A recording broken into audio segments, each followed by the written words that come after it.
teman-teman semua, perkenalkan nama saya Luz Listiara Haini dengan NIM 211-402-1001 dan juga teman saya. Halo teman-teman, perkenalkan nama saya Inang Adeguh Wiprata dengan NIM 2114021-016. Juga teman saya. Halo teman-teman, perkenalkan nama saya Dewa Ayu Aprilia Vidyasanti dengan NIM 21140210006. Di sini kami akan mempresentasikan mengenai antropologi. Baik, terima kasih atas waktunya. Di sini saya akan menjelaskan materi mengenai pengertian antropologi. Antropologi berasal dari bahasa Yunani. Kata antropos berarti manusia, sedangkan logos berarti ilmu. Jadi, antropologi berarti ilmu yang mempelajari tentang manusia sebagai makhluk biologis sekaligus sebagai makhluk sosial. Adapun pengertian antropologi menurut para ahli. Menurut David Hunter, antropologi ialah ilmu yang lahir dari keingintahuan yang tidak terbatas mengenai umat manusia. Menurut Kwenjaraningrat, antropologi adalah ilmu yang mempelajari tentang umat manusia, di mana mempelajari mengenai warna kulit, wujud dan fisik serta adat istiadat yang dihasilkan. Menurut Trivisidik, antropologi ialah ilmu yang mempelajari segala bidang yang terdapat pada diri manusia yang terdiri dari berbagai konsepsi, aturan sejak adanya adat istiadat, tradisi, ilmu-ilmu, teknologi, norma, seni, bahasa, serta lambang. Yang terakhir, menurut William E. Aviland, antropologi ialah ilmu yang mempelajari umat manusia yang berusaha menyusun generalisasi yang mempunyai kegunaan tentang manusia dan perilaku serta sebagai pengertian yang lengkap tentang keanekaragaman manusia. Nah, di sini dapat disimpulkan bahwa pengertian antropologi secara sederhana ialah suatu ilmu yang mempelajari tentang segala bidang dari manusia yang terdiri dari bidang fisik ataupun non-fisik yang berupa warna kulit, jenis rambut, bentuk wajah, aturan adat istiadat, bidang politik, dan beragam ilmu mengenai corak kehidupan manusia lainnya yang mempunyai unsur kegunaan. Sekian dari materi yang dapat saya sampaikan. Untuk materi selanjutnya akan dilanjutkan oleh teman saya. Terima kasih. Atas waktu yang diberikan kepada saya, di sini saya akan menjelaskan tentang sejarah dan perkembangan antropologi, yang dimana menurut Bapak Antropologi Indonesia yaitu Profesor Dr. Kwenjaraningrat, perkembangan antropologi dibagi menjadi 4 fase. Yang pertama, sebelum 1800-an. Fase pertama terjadi pada akhir abad ke-15, yang dimana mulai terjadinya kedatangan bangsa-bangsa Eropa Barat ke beberapa benua seperti benua Amerika, Asia, dan Afrika, dan membawa pengaruh yang besar kepada suku bangsa di benua-benua tersebut. Bersamaan dengan itu, mulai muncul tulisan-tulisan yang memuat pengetahuan tentang adat istiadat, susunan masyarakat, serta ciri fisik suku bangsa di benua-benua tersebut, yang disebut dengan etnografi dan sangat menarik karena dianggap sangat berbeda dengan kondisi di Eropa Barat saat itu. Kemudian, pada awal abad ke-19, tulisan-tulisan yang berisi tentang pengetahuan mengenai adat istiadat, struktur masyarakat, serta ciri fisik masyarakat di berbagai suku bangsa di daerah-daerah luar Eropa mendapat perhatian yang sangat besar dari dunia ilmiah, dan muncul upaya untuk mengintegrasikan berbagai pengetahuan etnografi menjadi satu. Fase kedua, yaitu pada abad ke-19. Pada fase ini, timbul integrasi yang baru dan berbeda, yang dimana pada masa ini berbagai karangan integrasi tersusun berdasarkan cara berpikir evolusi masyarakat, di mana masyarakat serta kebudayaan manusia berevolusi dengan jangka waktu yang sangat lama dan lambat, melalui berbagai tingkatan dari tingkat tertinggi sampai terendah. Tingkatan yang dianggap tertinggi adalah bentuk kebudayaan serta masyarakat di Eropa Barat pada saat itu. Sedangkan tingkatan yang dianggap terendah adalah masyarakat dan kebudayaan di luar Eropa yang dianggap sebagai sisa-sisa peninggalan kebudayaan manusia pada zaman dahulu. Di masa ini juga muncul berbagai penelitian tentang bangsa-bangsa di luar Eropa yang dianggap sebagai sisa-sisa peninggalan manusia dari zaman dahulu, yang bisa menambah pengetahuan dan wawasan mengenai manusia dan persebaran kebudayaannya di zaman primitif. Dapat disimpulkan, antropologi pada fase ini memiliki tujuan akademis, yaitu untuk mempelajari masyarakat serta kebudayaan yang primitif. Fase ketiga, yaitu permulaan abad ke-20. Pada fase ini, beberapa penjajah Eropa berhasil mendapatkan kejayaan kekuasaan di berbagai belahan dunia dan berlomba-lomba untuk membangun koloni-koloni di berbagai belahan dunia tersebut. Dalam membangunnya, bangsa Eropa mendapatkan hambatan dan halangan yang berupa perlawanan dari pihak-pihak pribumi jajahannya. Dalam situasi ini, antropologi kemudian digunakan untuk mempelajari bangsa-bangsa jajahan Eropa untuk keperluan penjajahan ataupun untuk keperluan pemerintahan kolonial. Fase keempat, yaitu sesudah 1930. Pada fase ini terjadi perkembangan antropologi yang sangat pesat. Muncul berbagai tambahan bahan pengetahuan yang lebih teliti, serta metode-metode ilmiah yang lebih tajam.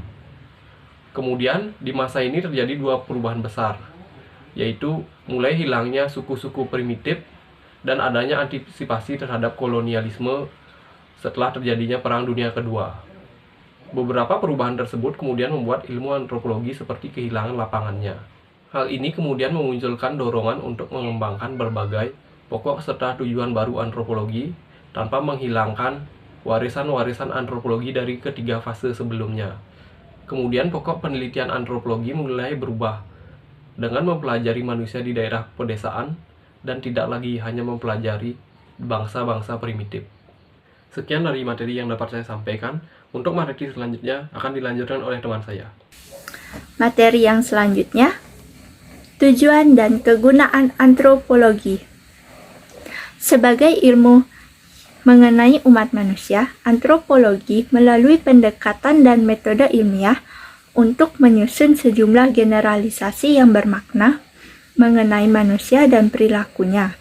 Di antara ilmu-ilmu sosial dan alamiah, antropologi memiliki kedudukan, tujuan, dan kegunaan yang unik karena bertujuan dan berguna untuk merumuskan penjelasan mengenai perilaku manusia yang didasarkan pada ilmu atas semua aspek biologis manusia dan perilakunya di semua masyarakat.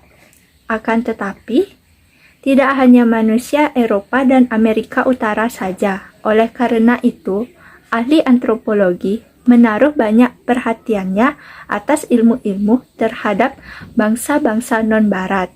Selain itu, antropologi bermaksud untuk mempelajari umat manusia secara objektif, paling tidak mendekati objektif sistematis. Sekian materi yang dapat saya sampaikan. Untuk materi yang selanjutnya akan dijelaskan oleh teman saya. Terima kasih. Baik, di sini saya akan menjelaskan mengenai istilah-istilah dalam antropologi.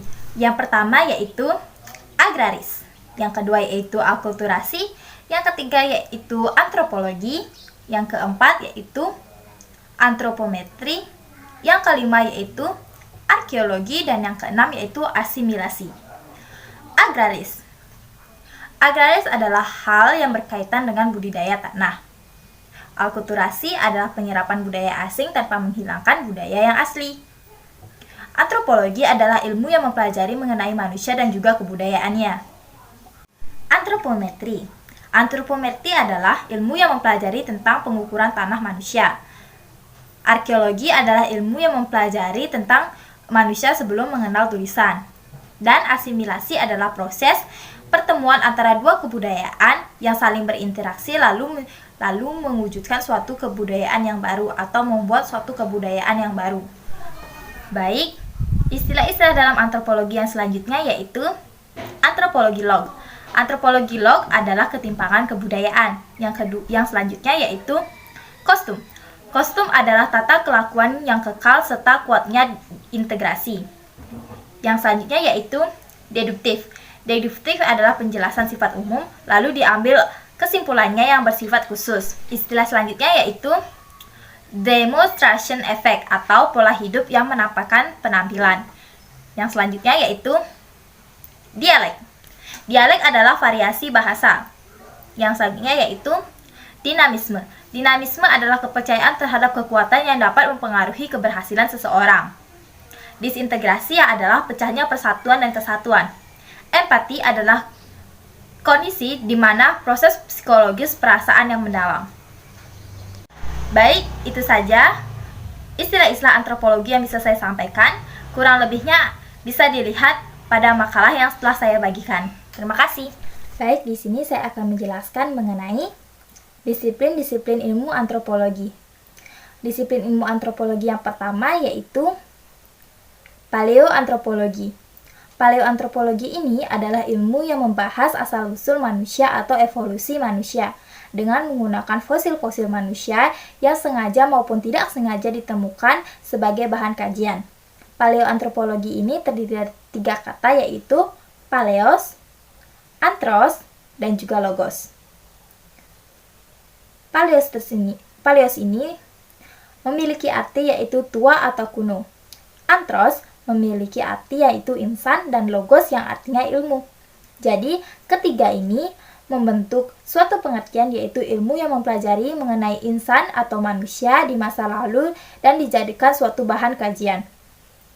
Contohnya, seperti makhluk yang menyerupai manusia yang menjadi bahan dari kajian paleoantropologi, seperti Meganthropus paleojavanicus, Pithecanthropus mojokertensis, Picanthropus robustus, Picanthropus erectus, dan Homo soloensis. Yang dikaji pada paleoantropologi ini yaitu seluruh tubuh makhluk yang menyerupai manusia tersebut, fungsinya, cara hidup, dan lingkungannya. Baik, selanjutnya yang kedua yaitu antropologi fisik. Antropologi fisik ini membahas mengenai atau ilmu yang mengkaji tentang fisik manusia atau yang sifatnya biologis. Contohnya seperti warna kulit, warna rambut, bentuk tubuh, dan lain-lain sebagainya. Biasanya yang dikaji itu berupa fosil-fosil manusia pada masa lalu yang berada di lapisan tanah dan juga primata-primata yang hidup pada masa prasejarah. Yang ketiga yaitu antropologi linguistik. Antropologi linguistik ini adalah studi mempelajari tentang bagaimana suatu bahasa merefleksikan dan mempengaruhi kehidupan sosial. Ilmu ini banyak mempelajari cara di mana praktikum-praktikum bahasa menentukan pola komunikasi manusia. Juga, antropologi linguistik ini mengkaji terkait asal-usul bahasa, perbedaan, perubahan bahasa dalam konteks sosial budaya. Yang keempat yaitu prehistori atau prasejarah. Prehistori atau prasejarah ini adalah ilmu yang mempelajari sejarah atau historis, perkembangan, dan persebaran semua kebudayaan manusia sebelum manusia mengenal tulisan. Yang pertama, masa sejak munculnya makhluk manusia sekitar 800 tahun yang lalu, hingga masa di mana kebudayaan manusia belum mengenal tulisan. Bahan penelitian dari ilmu prasejarah atau historis ini adalah bekas-bekas kebudayaan berupa benda-benda dan artefak yang tertinggal di dalam lapisan bumi. Baik, disiplin ilmu antropologi yang terakhir yaitu etnologi. Etnologi ini terdiri dari 2 kata yaitu ethos dan grafi. Ethos ini yang artinya bangsa dan grafi ini artinya gambar atau uraian. Jadi, kedua kata ini jika digabungkan menjadi gambaran tentang bangsa di suatu tempat dan di suatu waktu. Etnologi ini berkembang menjadi 2 aliran. Yang pertama yaitu aliran yang menekankan kepada diakronis di suatu bangsa atau kelompok masyarakat dengan waktu yang berurutan. Dan yang kedua yaitu aliran yang menekankan bidang sinkronis dari seluruh kebudayaan umat manusia berdampingan dalam satu waktu. Kedua kajian ini atau kedua aliran ini memiliki penelitian yang berbeda-beda. Aliran diakronis diberi nama sebagai descriptive integration, sedangkan aliran sinkronis diberi nama generalizing approach. Baik, itu saja disiplin-disiplin antropologi yang bisa saya sampaikan. Untuk selanjutnya bisa dijelaskan oleh teman saya. Materi selanjutnya yaitu hubungan antropologi dengan ilmu-ilmu lain, yang dimana antropologi memiliki hubungan dengan ilmu-ilmu lain, baik bersifat timbal balik maupun hubungan yang sepihak. Yang pertama adalah hubungan antropologi dengan sosiologi. Ilmu sosiologi merupakan ilmu yang mempelajari tentang sikap, perilaku, dan perkembangan sosial pada masyarakat. Dan dalam mengkajinya dibantu oleh ilmu antropologi yang mempelajari tentang budaya dalam suatu etnis ataupun masyarakat tertentu. Yang kedua, hubungan antropologi dengan ilmu sejarah. Dalam hal ini, ilmu antropologi memberikan metode-metode tentang masalah historiografi sejarah suatu bangsa dan memberikan konsep-konsep mengenai kehidupan masyarakat yang dapat memberikan informasi kepada ahli sejarah mengenai latar belakang peristiwa-peristiwa yang dikaji. Kemudian, para ahli antropologi juga memerlukan ilmu sejarah, misalnya saat meneliti sejarah perkembangan suatu suku bangsa serta proses-prosesnya. Yang ketiga, hubungan antropologi dengan ilmu arkeologi. Dalam hal ini, ilmu antropologi dapat memberikan keterangan mengenai bagian kebudayaan kuno pada zaman purbakala yang menjadi objek ilmu antropologi. Yang keempat, hubungan antropologi dengan ilmu geografi. Ilmu antropologi memiliki hubungan dengan ilmu geografi, yang dimana seorang ahli antropologi memerlukan pengertian mengenai geografi karena banyak masalah terkait kebudayaan manusia yang berhubungan dengan lingkungan dan alamnya yang menjadi objek kajian ilmu geografi. Yang kelima, hubungan antropologi dengan ilmu ekonomi.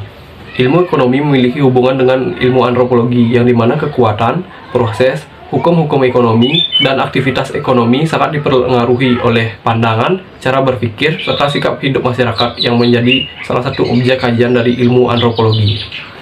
Yang keenam, hubungan antropologi dengan ilmu politik. Ilmu politik kini telah meluaskan perhatiannya terhadap berbagai hal. Salah satunya adalah masalah-masalah yang berhubungan dengan sosial budaya dari suatu kekuatan politik, sehingga seorang politikus perlu mempelajari ilmu antropologi untuk mendapatkan pengertian dari masalah-masalah tersebut. Yang ketujuh, hubungan antropologi dengan ilmu psikologi. Psikologi merupakan ilmu yang mempelajari tentang kejiwaan serta perilaku manusia. Karena hal ini, psikologi perlu mempelajari apa itu sebenarnya manusia tersebut, yang merupakan salah satu kajian dari ilmu antropologi. Yang ke-8, hubungan antropologi dengan ilmu kesehatan masyarakat. Ilmu kesehatan masyarakat membahas mengenai data konsepsi, serta sikap penduduk tentang kesehatan, sakit, obat tradisional, kebiasaan, dan lain-lain. Kemudian dalam hal ini, antropologi berperan dalam pengarahan terhadap para tenaga kesehatan, agar para tenaga kesehatan dapat menyesuaikan diri dengan budaya yang ada dalam suatu wilayah yang menjadi tempat kerjanya. Yang ke-9, hubungan antropologi dengan ilmu linguistik. Ilmu linguistik merupakan ilmu yang mengembangkan tentang konsep-konsep dan metode untuk mengetahui segala macam bentuk bahasa. Dengan ini, ilmu linguistik dapat membantu salah satu sub ilmu antropologi, yaitu etnolinguistik, untuk mengembangkan berbagai teori mengenai asas-asas bahasa. Yang ke-10, hubungan antropologi dengan ilmu geologi. Ilmu geologi mempelajari tentang lapisan bumi serta perubahan-perubahannya. Hal ini menyebabkan ilmu geologi dapat membantu salah satu sub ilmu antropologi, yaitu paleoantropologi, dalam menetapkan umur relatif fosil-fosil primata serta manusia pada zaman dahulu. Yang ke-11, hubungan antropologi dengan ilmu paleontologi. Ilmu paleontologi sendiri merupakan ilmu yang mempelajari tentang fosil makhluk-makhluk pada zaman dahulu. Ilmu ini dapat membantu sub ilmu antropologi, yaitu paleoantropologi dan prehistori, misalnya dalam mengetahui fosil kera dan manusia pada zaman dahulu. Yang ke-12, hubungan antropologi dengan ilmu anatomi. Ilmu anatomi merupakan ilmu yang mempelajari struktur tubuh, ukuran, dan lain-lainnya. Ilmu anatomi dapat membantu ilmu antropologi, khususnya antropologi fisik, baik yang meneliti paleoantropologi maupun yang mempelajari ciri ras di berbagai belahan dunia. Baik, itulah materi yang bisa saya jelaskan. Untuk selanjutnya akan kembali dijelaskan oleh teman saya. Baik, di sini saya akan menjelaskan mengenai generalisasi antropologi kebudayaan. Yang pertama, Kebudayaan. Kebudayaan adalah suatu kebiasaan di suatu bangsa atau masyarakat yang berkembang menjadi suatu kebudayaan, di mana setiap pengapresiasiannya memiliki keunggulan dan juga kelebihan. Oleh karena itu, dibentuk suatu kebudayaan yang lebih tepat. Yang kedua yaitu evolusi. Evolusi adalah suatu perubahan dalam kurun waktu yang lambat, di mana evolusi tidak hanya berkaitan dengan biologis, tetapi juga sudah berkembang di bidang sosial dan juga kebudayaan. Baik, yang ketiga yaitu kultur area. Kultur area adalah suatu wilayah yang penduduknya memiliki unsur-unsur dan kompleks-kompleks kebudayaan yang sama. Di mana, menurut Kunjaran Ningrat 1987, kultur area adalah suatu pertumbuhan kebudayaan yang mengakibatkan timbulnya unsur-unsur baru, di mana yang mendesak unsur-unsur lama. Yang keempat yaitu enkulturasi. Enkulturasi adalah proses di mana menelaah kebudayaan seseorang terhadap kebudayaan orang asing. Yang kelima yaitu difusi. Difusi adalah penyebaran suatu kebudayaan, teknologi, maupun ide atau gagasan. Yang keenam yaitu enkulturasi. Enkulturasi adalah penyerapan kebudayaan asing tanpa menghilangkan kebudayaan yang asli. Ketujuh yaitu etnosentrisme. Etnosentrisme adalah sikap atau pandangan yang berpangkal pada masyarakat dan kebudayaannya sendiri. Baik, yang kedelapan yaitu tradisi. Tradisi adalah suatu kegiatan kebudayaan yang bermaksud menekankan suatu rangkaian yang berasal dari sejumlah kebutuhan naluri makhluk yang bekerjasama demi memenuhi kebutuhan hidupnya. Baik, yang selanjutnya yaitu ras dan etnik. Ras yang merujuk pada hayati yang tidak hanya mendeskripsikan mengenai morfologi tetapi juga komposisi genetik. Sedangkan etnik merujuk pada kesatuan sosial dalam sistem yang kesial, yaitu stereotip. Stereotip adalah penilaian terhadap suatu objek atau kebudayaan yang hanya bertuju pada persepsi sendiri, yang menyebabkan kurangnya dalam mewujudkan suatu multikulturalisme. Yang selanjutnya yaitu kekerabatan. Kekerabatan adalah suatu hubungan yang memiliki hubungan darah atau hubungan keluarga. Selanjutnya yaitu magis. Magis adalah suatu yang berhubungan dengan hal-hal mistik atau goib. Baik, yang selanjutnya yaitu tabu. Tabu adalah suatu nilai-nilai yang dimiliki oleh suatu masyarakat guna untuk menjaga atau yang diperoleh dari masyarakat dalam upaya pemenuhan kebutuhan hidupnya. Baik, yang selanjutnya yaitu perkawinan. Perkawinan adalah suatu ritual di mana yang dulunya adalah seorang pemuda dan pemudi secara ritual menduduki kedewasaan dengan kewajiban yang baru.